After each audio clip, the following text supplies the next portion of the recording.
নমস্কার, দেখছেন কলকাতা টিভি, সঙ্গে রয়েছে আমি স্বর্ণালী। শুরু করছি সংবাদ সারাদিন। ভোটের মুখে ক্ষোভ নদিয়ার দত্তফুলিয়ার বাসিন্দারাই ক্ষোভ প্রকাশ করে বিজেপি বিধায়কের বিরুদ্ধে বঞ্চনার অভিযোগ এনেছেন স্থানীয় বাসিন্দারা। এই অভিযোগই কিন্তু ইতিমধ্যেই সামনে আসছে। ভোটের মুখে এবার ক্ষোভ নদিয়ার দত্তফুলিয়ার বাসিন্দাদের। কথা বলবো, রূপম রয়েছেন প্রতিনিধি ফোন লাইনে। রূপম, ঠিক কি কারণে এই ক্ষোভ প্রকাশ দত্তফুলিয়ার বাসিন্দাদের?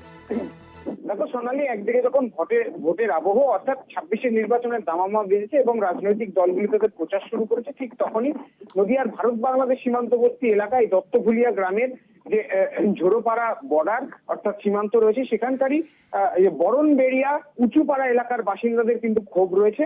তারা জানাচ্ছেন বিগত 5 বছরে এই এলাকার যিনি বিজেপি বিধায়ক ছিলেন অর্থাৎ অসীম বিশ্বাস, তিনি এলাকার কোনো উন্নয়ন করেননি। শুধু উন্নয়ন নয়, আমরা সেখানে গিয়ে দেখতে পাই একাধিক রাস্তা, সেগুলোও বেহাল দশা। সেই বিষয়ে প্রশ্ন করা হলে এলাকাবাসীদের অভিযোগ যে এই রাস্তা তো দূরে থাক, এলাকায় আলো পর্যন্ত ঠিকঠাক ভাবে লাগানো হয়নি।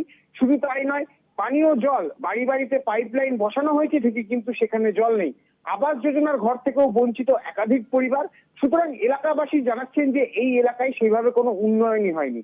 তবে এই উন্নয়ন থেকে শুরু করে যে রাজ্য সরকারের যে বিভিন্ন প্রকল্প, সে বিষয়েও তারা জানাচ্ছেন যে সেভাবে তারা কোনো কিছুতে উপকার পাননি। তবে যেহেতু ভারত বাংলাদেশ সীমান্তবর্তী এলাকা, পাশে বিএসএফ বর্ডার রয়েছে, সেক্ষেত্রে বিএসএফ এর টহলদারি যেরকম রয়েছে ঠিকই, কিন্তু উন্নয়নের ছিটে ফোঁটাও এই এলাকাতে পড়েনি। তাদের একটাই দাবি যে এই যে আসন্ন বিধানসভা নির্বাচন, এই বিধানসভা নির্বাচনে রানাঘাট উত্তর পূর্ব বিধানসভায় যে প্রার্থী তাদের জন্য কাজ করবে বা এলাকার উন্নয়ন করবে, তারা তাকেই ভোট দেবেন।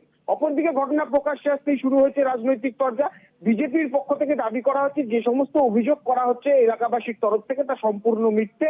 তার কারণ এখানকার যে যা উন্নয়ন করা হয়েছে, একাধিক লাইট থেকে শুরু করে রাস্তাঘাট করেছেন বিধায়ক অর্থাৎ অসীম বিশ্বাস, এবং বর্তমানে তারা ভোটে আশাবাদী তারা জিতবেন। তার কারণ এবারে তারা মানুষের কাছে নিয়ে যাচ্ছেন অন্নপূর্ণা ভান্ডার এবং বিদ্যুৎ বিলে বিশেষ সাশ্রয়ের যে প্রতিশ্রুতি, তাই নিয়ে।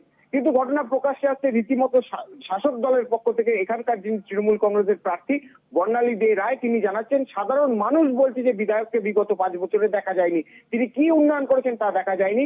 সুতরাং এবারে সাধারণ মানুষ যদি তাকে আশীর্বাদ করে, তাদের যে অভাব অভিযোগ রয়েছে তা প্রতিশ্রুতি মতো যা তিনি চেষ্টা করবেন যে সমস্ত কিছু অর্থাৎ এই সমস্যা যেন মিটিয়ে দেওয়া যায়। তবে যেহেতু এই সীমান্তবর্তী এলাকা, সেই সীমান্তবর্তী এলাকাতে সাধারণ মানুষ রীতিমতো চাষাবাদের উপরেই বেশি নির্ভরশীল, ঠিক সেইখানে এই ভোট বৈতরণী পার করতে এই যে যখন সাধারণ মানুষ ক্ষোভে ফুঁসছে, তখন বিজেপি বলছে অভিযোগ মিথ্যে। তাহলে আদৌ কি এই এলাকাতে নির্বাচনী বৈতরণী পার করতে পারবে বিজেপি? এই নিয়ে উঠছে এখন বড়সড় প্রশ্ন। স্বর্ণালী, ধন্যবাদ তোমায় রূপম।